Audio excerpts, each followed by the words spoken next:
Here's a few ideas about how to argue better on the internet, and also off the internet.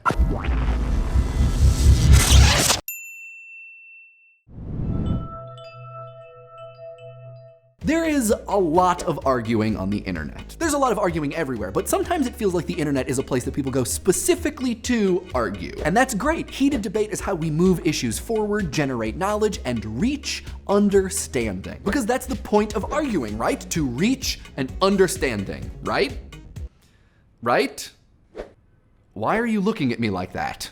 Anyway, for obvious reasons, we here at Idea Channel want everybody arguing at their full capacity all the time. So what follows is a kind of Audubon field guide for bad arguments. A list of some of the most common fallacies, flaws in logic that can appear airtight even though they're not. Sometimes they're used intentionally to distract, derail, deflate, but lots of times, even the ones called intentional fallacies are deployed because by their very nature they seem appropriate.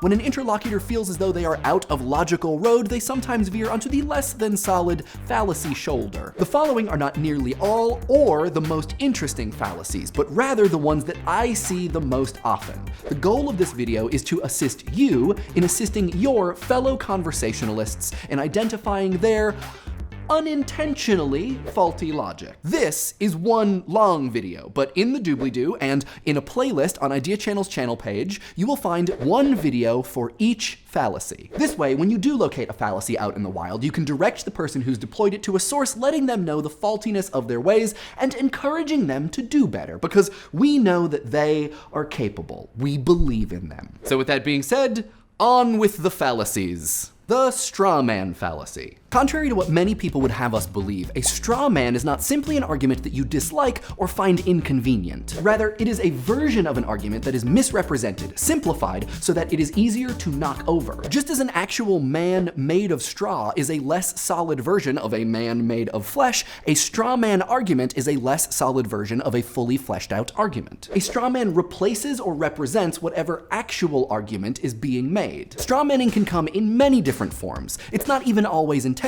You might accidentally construct a straw man if you don't fully understand the depth of an argument. And that is fine. It happens to the best of us. However, to intentionally misread or misrepresent an argument to simplify the process of discrediting it, that's a little bit less forgivable. To take nuanced points out of context, to ignore crucial information, to even exaggerate claims to the point of absurdity, which is then easier to refute, these are all straw man tactics. For example, Mike and Straw Mike are having a conversation about how to responsibly depict awful stuff in media. I don't think it's too much to ask that when a media creator wants to show heinous or awful stuff, they do so in a context that shows that that stuff is heinous and awful. Oh, so now we're not allowed to show violent or terrible things unless we include some long-winded sermon about how bad things are bad?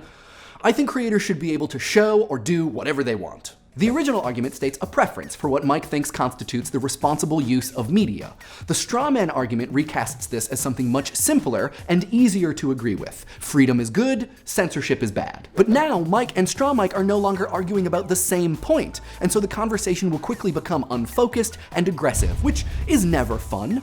If you're gonna win an argument, you want to win against what the other side actually thinks, don't you? A straw man argument keeps that from happening. I hope this description of the straw man fallacy has been helpful. Happy conversing. The ad hominem attack. Ad hominem criticism is where, instead of criticizing the argument or ideas of the person with whom you are conversing, you criticize the person themselves, and in so doing claim you have also criticized their argument. And boy, is this one popular. Ad hominem criticisms are not always, but are very frequently fallacious.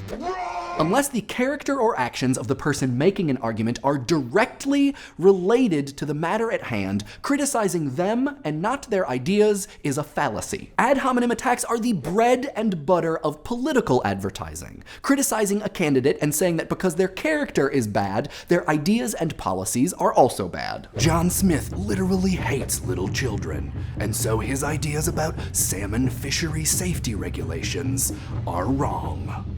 Dead wrong. A related fallacy is tu quo qui, where it is argued that a person making an argument has behaved in a way inconsistent with that argument. Their behavior might be inconsistent, but it doesn't necessarily make their argument wrong. For example, it's really important for fast food restaurants to be clear about the salt, fat, and sugar content of their food, doubly so because of how cheap it is. Obesity is a real problem in America. What business do you have asking companies to disclose this stuff? I saw you eat 2 Big Macs and drink 34 ounces of high-C orange lava burst yesterday. This is an ad hominem tu quo qui attack. Mike argues for the presence of certain dietary information, and Straw Mike says that based on his behavior, he lacks the authority to do so. Straw Mike's response doesn't at all approach the point Mike is making, though. Mike is arguing that if certain dietary information were widely available, it's possible that an effect on obesity would occur. Ad hominem attacks make it so the person being attacked suddenly has to defend their character, and not their ideas, when in fact their character has no bearing on the conversation whatsoever. And also, it's mean.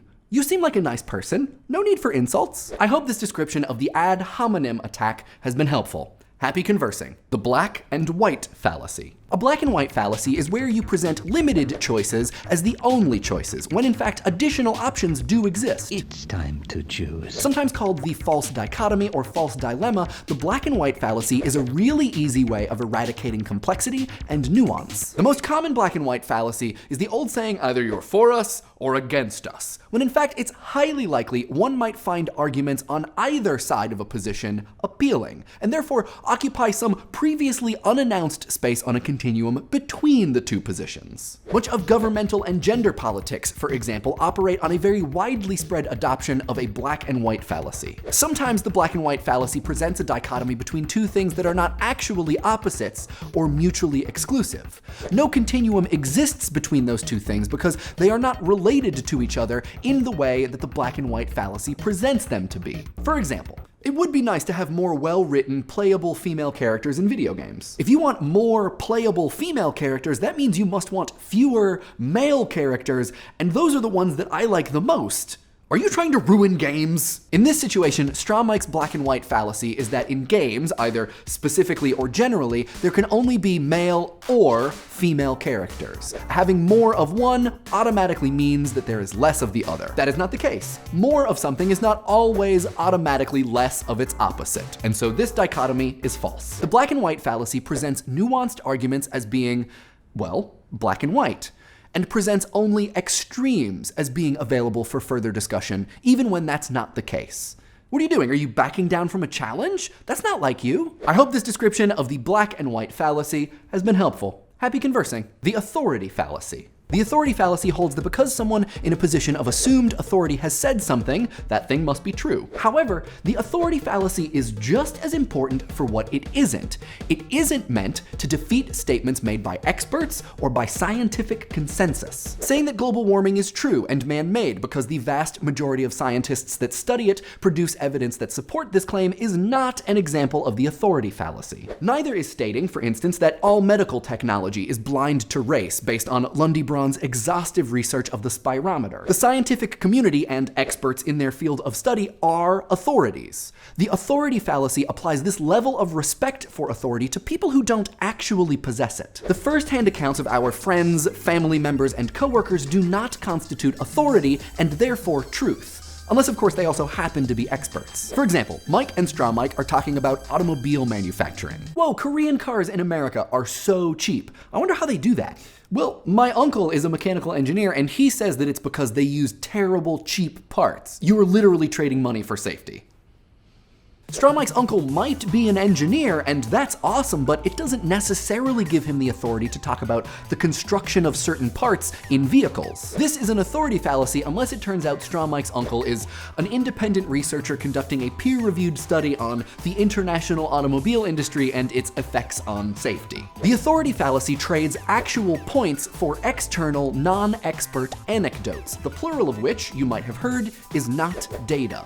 Your uncle seems like a really cool guy, but I bet you can win this argument without him. I hope this description of the authority fallacy has been helpful. Happy conversing. The No True Scotsman Fallacy. The No True Scotsman Fallacy calls into question the purity or actualness of something as a way to refute an argument. Usually it works like this. You claim some set of things has a universal characteristic. Someone then provides an exception to the rule, making your claim universal no longer, and then you respond by saying, well, only true things in that set possess that characteristic. The No True Scotsman's user defends their claim based on a reactionary, subjective notion of what category something belongs in, or to what degree that thing truly belongs in that category. Classically, No True Scotsman is used to exclude bad actors from a group. Anthony Flew, who coined this fallacy, described a Scotsman who, upon learning that one of his countrymen committed a violent act, said no true Scotsman would do such a thing. However, there are a couple what you might call versions of No True Scotsman.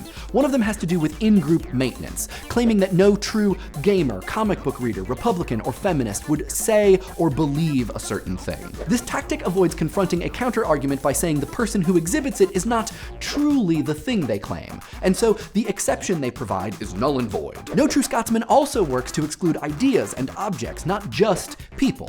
For example, Mike and Straw Mike are talking about video games. All video games must have clearly stated goals and a win-lose condition. Gone Home doesn't have either of those things, and it's a video game. Right, but Gone Home is not a true video game. The more productive conversation would be, what happens to the category of video game when we consider Gone Home part of it? Or to discuss what about the category of video game, for Straw Mike at least, absolutely requires that it have clearly stated goals and win-lose conditions. Instead, the conversation is stopped dead in its tracks because the entire point hinges upon one side's subjective sense of what is and is not truly whatever. And now we're just arguing opinion, which will only ever end in Godwin's Law. You Scots sure are a contentious people.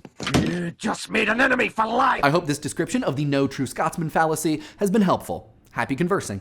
And with that, we come to the end of our set of fallacies, though as it turns out, not the end of all fallacies. There are a lot of fallacies out there, and if you like this kind of thing, if you want to see us make more videos in this style where we describe fallacies and put them in tiny videos for you to send to other people, let us know, and maybe we'll do more. There are plenty.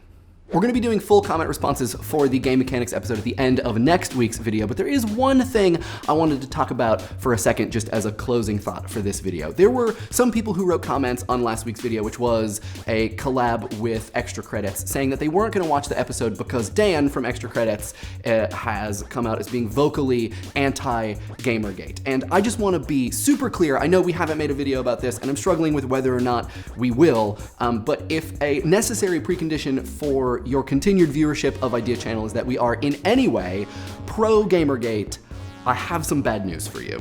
I understand that the party line is Gamergate has ethical concerns at its forefront and that it is about games journalism, but for me, Gamergate is very much defined by the harassment of women and its just terrible exclusionary tactics to keep people out of gaming, to keep people talking about gaming. You can tell me all day long that social justice warriors engage in the same tactics or that Gamergaters set up a campaign to donate to an anti-bullying charity. It kind of doesn't matter because Gamergate has become so connected to, so defined by harassment and vitriol. There are ethical concerns in gaming and games journalism. We've made videos about them. Lee Alexander wrote a very helpful list of them, but none of them are worth the terrible things that are happening in the name of ethics in games journalism. And so for that reason and many others, I am not pro-Gamergate, not even a little. And if that's a problem for you, so be it.